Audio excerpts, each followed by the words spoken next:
I wouldn't say I'm really spontaneous. I'm kind of practical in a lot of ways. Maybe too practical sometimes. Terribly honest. Terribly sincere. I hate that. It's a curse, I think, sometimes. I am me, and there is no other.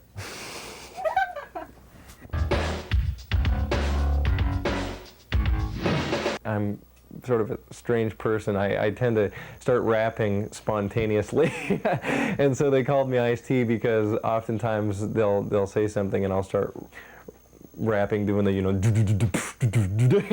the drum thing and stuff like that. I think it's best left alone from that point on.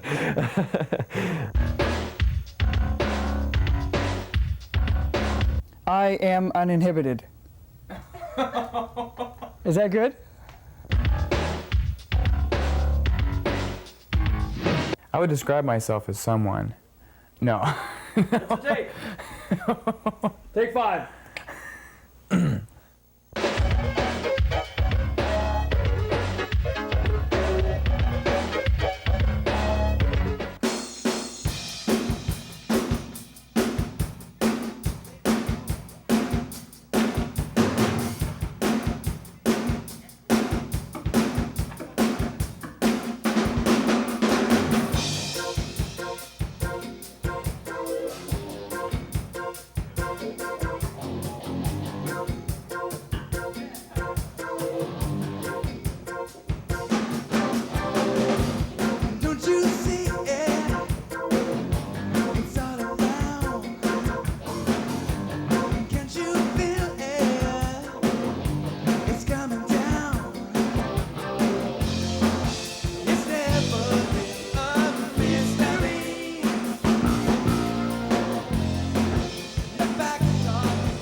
What a feeling deep inside. Know that you can tease down your faith. Come on and yeah.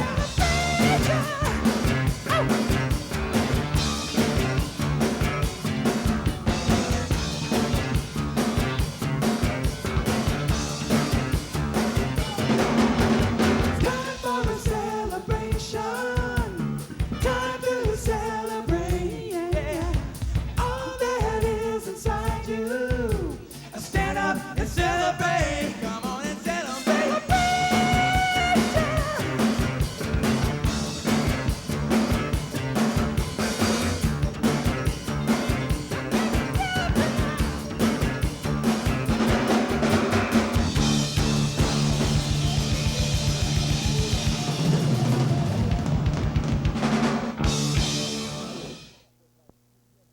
Mike the Spike Connor came from, his haircut was like, he had spiked, it was spiked basically, so that's why we called him Spike, and it happened to rhyme with Mike. We actually changed his name to Mike so that it would rhyme with Spike. His name used to be Mortimer, but we thought Mike rhymed better with Spike, so we call him Mike now. His parents like it. That's kind of cool. Well, since I am new, Mike the Spike Connor, I suppose fits, because when I joined the band, his hair was spiked at that time. I always just call him Mike, but I suppose the most prominent nickname would be Mike the Spike. He used to wear his hair really spiky. Really spiky. He can do all sorts of things with his hair. It's amazing. Michael, I used to call him Mikhail the Russian, because I always tease him about being the imperious leader, because he really is. I respect Michael a great deal, and I mean very seriously. And he is, in many ways, the leader of the group, and he does a great job. He leads rehearsals and has instigated a lot of things from the very beginning. And so I think the Russian character being strong as it is, probably some people are going to think I'm pinkos out there, but I'm a pinko. But I tease him about being the young pup oftentimes, because everybody thinks he's so cute, because he's young and he's kind of a goofy guy. He's Christian, the new guy in the band, the drummer, we have a couple of names for him. A couple we won't say on camera. There is one that we call him. He's known as Little Guy. He's the little guy. His parents call him Little Guy, and we call him CC. I like to call Christian Chris, just because of the fact he hates being called Chris. Bob, knock it off. But he also has another name. His parents call him Little Guy, and so we call him Little Guy. That's an I-L-I-L apostrophe, or I''L, or L apostrophe I apostrophe L apostrophe, Lil Guy. And that's from his mother who calls him Little Guy. And he calls his mother Mommy. We were on tour with Change of Heart, and we were in San Antonio, Texas, and we went out to eat, and a guy came up and came up to Bob and said, "Hey, would you like to make $300 a week, or a night actually, or something like that?" And Bob goes, "Well, what?" And he goes, "Dancing. You could be a good dancer." He gave him his card, and it was like a male strip joint, and we started nicknaming Bob Throbbing Bob because, well, the. Anyway, sorry about that, Mom. What? What, Bob? I'm sorry. I don't remember anything about that at all. Bob is Future Boy. Future Boy. That's actually from the movie Back to the Future. The term, but we kind of applied it to Bob in a different way. He was early for something once. Unknowing that he's a Christian and his moral standard, people have wanted him to be an exotic dancer. and poor Bob, he wants to go crawl under a rock when people say this, but he's been propositioned several times and offered a great sum of money, but he said, I'm sorry, and he goes on to explain to them what he believes in, but I've heard the story about Future Boy and Throbbing Bob, but I don't think Throbbing Bob is real appropriate for most of the Christian audiences we play with. So I kind of prefer Future Boy. My friends Some of my friends I grew up with in grade school used to call me Bob Fred. I don't know why. Probably because Fred was my middle name and Bob was my first name. That's probably a good reason. I think there is a rapper named Ice-T now for Tom Deutsch, and Tom's, well, I guess he is kind of a rapper because he gets rhymes for everything. Everything we ever say he can rhyme to or rap to, so I guess that is kind of appropriate now that I think about it. Tom, we call him either Torch or Twitch or Ice-T. We basically call him Torch because he's so hot. When he plays his guitar, flames just come forth. What can I say about that? I call him Tom Bombadil a lot. Or Tom of the Ye People. Owen, his is really easy. We just call him O. Just, it's, you know, it's easy to just go, hey, O. I mean, it just kind of falls off your mouth. It's really easy. O, we basically call O, since that's his name. There's a little known fact, Owen's first name actually is Alan, which I think is quite nerdy, and I kind of like it. Yeah, he's always O, and it's funny because at our concerts, a lot of times he'll go into a solo, and everybody, we get the whole crowd chanting, "Oh!" like this. It sounds like, I don't know, it's kind of an interesting sound. It's like we're all trying to sing some sort of primitive chant, but it gets him going into his solos, and he starts doing the Keith Jarrett thing, you know, like this and all this kind of stuff, you know, and then he's a monster. Well, the song Playing to Win, I say play it on the keys O, you know, because he does the keyboard solo, so it's keys O, and a lot of people go, what's a keys O? And we say it's an Old Testament instrument that David used to play. You know, he had a lyre and a harp and a keys O, and several things like that. So we're privileged to have a keys O in this band. O fits him, you know, keys O. I too, when I heard the demo tape and Playing to Win, I thought keys O was an instrument, because that was before I knew O was O, you know. But now I know O is O. Open Book. We talked about that last night, as a matter of fact. That song was written from my personal standpoint. It's like when I'm doing a job, like I'm working or I'm somewhere downtown, I want to be the best example I can be of Christianity, because obviously people are going to fail all the time. I'm going to fail. Everybody's going to fail. The song just talks about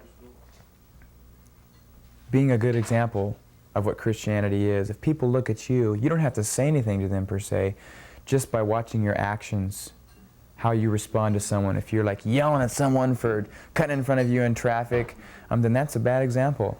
You know, being a Christian, you know, incorporates the things said and the things not said as well. And the things not said are sometimes a more powerful witness of what you are than the things that you are said. So the encouragement in the song is, remember that you are an open book and people are reading you every single day. You don't have to be talking to them, or you don't even know that they have to be, you know, looking at you. So, very convicting song for me. All right. Once again, welcome to Key Largo. Our name is Versus. Kind of new on the scene. Give us a break now. Hey.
I started out playing trumpet in grade school, and I went to private. Yeah, everybody does, I think.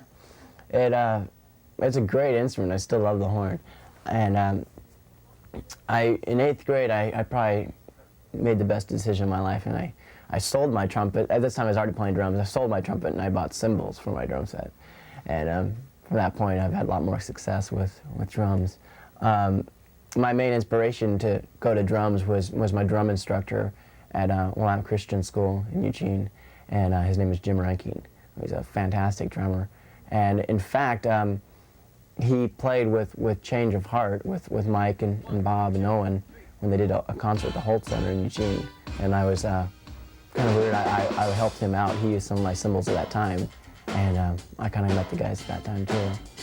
And from 7th grade on, I've been playing drums and enjoying every minute of it, except when I have big blisters on my hands and things like that. But Well, when I was in 5th grade, you know, when they say, you know, okay, you can be in band now, you're old enough, they go ahead and pick an instrument out. They had a big assembly, and, you know, everybody's yelling what they want to play and stuff. And I wanted to play trumpet. I had a friend that lived down the street from me that had a cornet, and I thought it was cool, so I said, I want to play trumpet. So my mom bought me a trumpet, and that's how I got started in band, so to speak, music. But there were people that thought that I could sing. In college, when I was going to Lane Community College, I was in the vocal jazz choir with a guy named Dan Sachs, who was the leader of that, and we took vocal lessons with him, and he was kind of inspiring because he made things so clear, you know, when he was teaching you to sing, and there was a lot of different mechanics of the voice that I had no idea about, and your throat and all the apparatus and everything. That I learned an awful lot from him. I would say that he probably gave me the most direction. I still draw from that knowledge today. Well, let's see. I think the earliest point in which my parents, for example, knew that I was interested in music or had a sort of an aptitude was, do you remember the Huntley Brinkley News theme? It was a classical piece, but anyways, I was like 2 years old, and I would dance in front of the TV to the Huntley Brinkley News theme. I don't know. I can't remember how it goes now, but that's what my mom tells me. I started playing piano when I was 10. Took up drums a little later than that. Mostly a classical background as far as that goes. All the training in piano has been classical. Influenced as far as that area goes by a lot of French composers, the Impressionists, around the turn of the century and earlier. I got my first album was like Herbie Hancock, so that's what got me into jazz and funk, I guess. And I played in a lot of jazz ensembles at school, kind of picked up jazz that way. All I can think about is that terrible recorder that they made me play in grade school. I hated it. But then you have to start somewhere, don't you? No, seriously, I did start playing recorder. I got my first drum set when I was in 5th grade. It was made out of garbage cans and pots and pans. Then I got a real one right after that from this guy who played in the Air Force, and it was like $75. It was a combination of Remo and Ludwig. Very nice combination. I still have it today. It's downstairs. It has like 30 layers of paint on it that I painted over the years. It's not being used anymore, though. Then I played trumpet in 8th grade and sang in the choir. And my grandma gave me a ukulele, which I got one of those little Mel Bay Teach Yourself Ukulele books. And I started playing uke, which was quite fun. Haven't played it for a couple years now, though. I should pick that up again. Influence to get into music basically was my mom. When I was little, I used to sit and listen to her play all kinds of classical music. Chopin, Mozart, Beethoven, Bach, you know, all those big name dudes. And I just loved it. My background in music was kind of haphazard. It started out when I was a very young child, sort of like with Owen. I was sitting around the piano one day and I heard a melody. I loved The Entertainer by Scott Joplin. his ragtime music and stuff like that. And my parents had been watching The Sting, and they took me along. It was PG. They kind of snuck me in. So that was I guess it had some sort of strange impact on me. But I remembered the melody, and I really loved it. And so I went and started picking that out on the piano. And bells started going off in my mother's head. Let's get the boy piano lessons. You know, that's the proper thing to do. So they set me up with piano. And I didn't really excel at it, though, because I didn't enjoy practicing at all. And I liked playing with my friends a lot more. So I didn't have much success at it. And, well, actually, I progressed, but not to the point I was supposed to have, you know. So about 7th grade, I dropped out of that when I got mono, and I picked up my sister's old guitar and one of those little chord books and started messing around with it. And I was in the guitarist mess around stage for several years. I played in a garage band here and there. My musical influence has basically been guitar players. The music that's touched me most has been primarily Phil Keaggy. His music not only is very good quality, but it's inspired by the Holy Spirit. And there's something about it that you just can't deny. My favorite guitar player, though, is Pat Metheny, and I appreciate Alan Holdsworth's music a lot. And Mike Stern is probably my latest in infatuation musically, and that's kind of the direction I'd like to go someday. But as long as I can incorporate it into what we're doing in verses. Come on and dance with us on this song.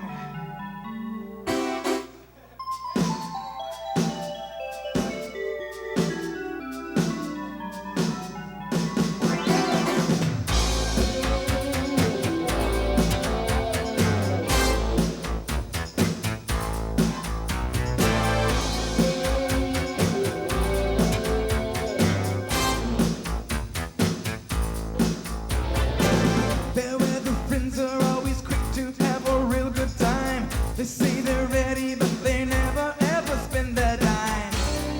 Oh, now they do. Oh, they'll always say yes. Say they do. You'll find out time and time again they'll leave you in the dark. They say they'll be there, but they always seem to miss the mark.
you are to me. Everything that my heart's gonna need. What you are to me. Come on, Tom, play it for me one time.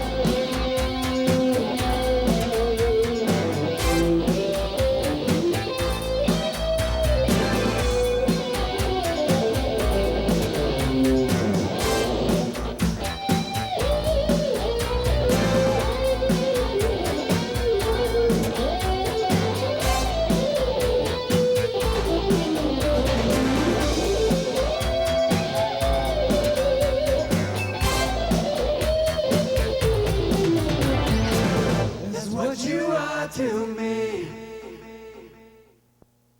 I think that with the guys living together, it helps the band a lot. There's a unity that's achieved with everybody living together, and it's good.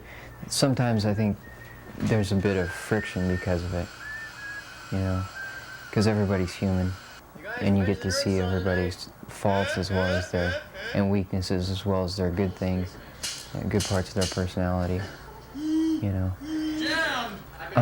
But on the whole, I think it's a positive force for the band. We miss Tom. I would have liked to have lived with Tom. He used to live there in the house, but he got married, poor guy. I really do miss living there a lot. I miss the intimate communication we had, and we had a lot of fun. And I really am glad to be married, though. I'm glad to have my own apartment. I can come here. It's quiet. I can think. With school, it's been an a real plus because I can come home and get my homework done, get something accomplished. But I do miss their company. We're like a family. We get on each other's nerves sometimes, but we've kind of got to the point to where we can blow it off pretty good, which makes this a pretty unique situation. I mean, we're more brothers than we are just musicians in a band. It's great because we work things out. We get to know each other quite well, and if there's a spontaneous idea for a song, we're here to bounce things off each other. We rehearse down in the basement, and which is really, Thank you. Good night. really nice. It's because we're basically all here anyway, so we can like be eating up to the last second before we start rehearsal. You know, it's great. It's fun.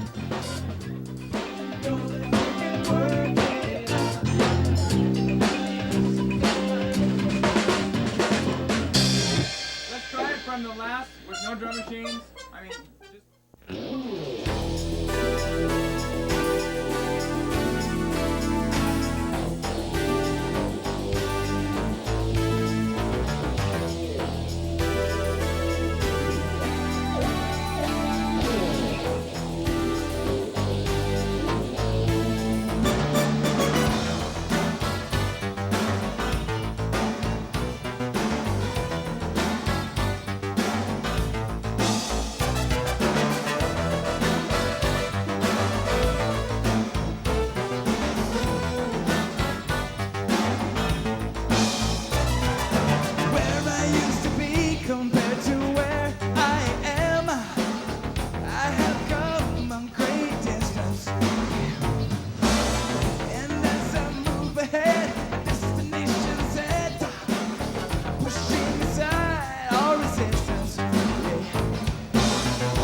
basically right now we're trying to choose the songs that we want to put on the album.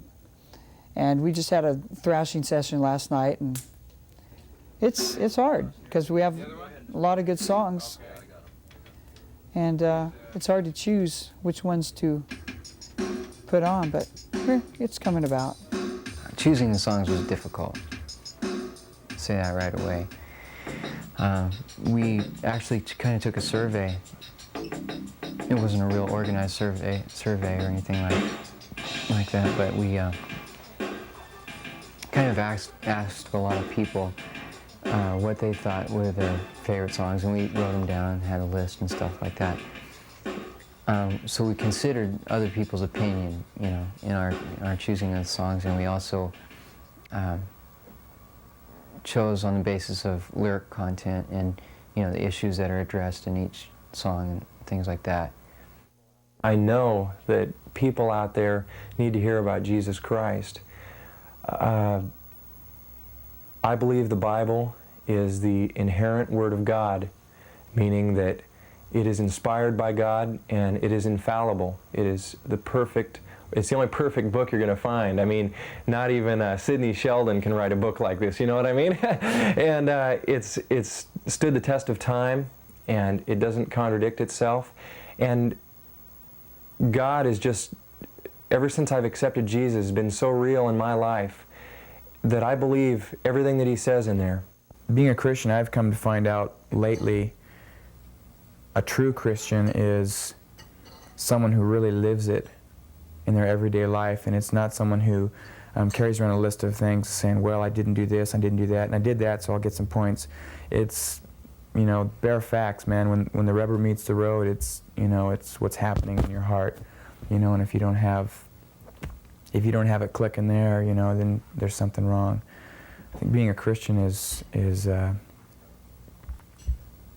best thing that could ever happen to you, could ever happen to me. I think it's really critical before each concert to be prepared, because what we're doing there, you know, is ministering. You know, we're not just up there playing music. And if we ever, I mean, there's been times I think that, at least in my own heart, my own mind, that I've gone up there and just played, and I wasn't prepared to minister. And there's a big difference, but it's a fine line. And we don't want to just go up there and be another band, because bands are a dime a dozen, you know. So I think the most critical thing in preparing for it is to have your heart right with God. Everything around us that is good is from God. Everything bad is from Satan, or man has created himself. So never say never is basically saying, hey, just give God a chance. Never, you know, never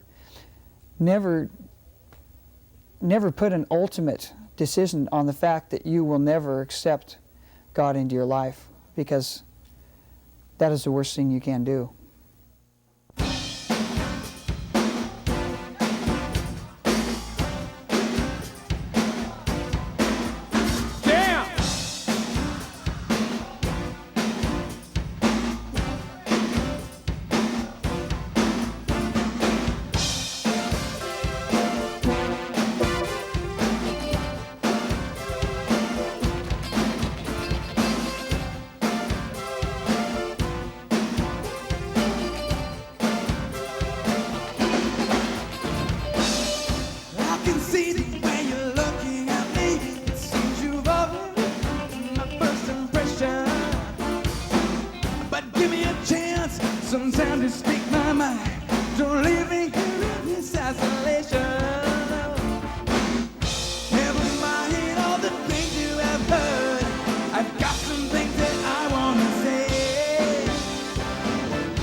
hey, this is the way to go. Forget that Hare Krishna stuff, you know? Christianity is it. That was after I left the Buddhist church and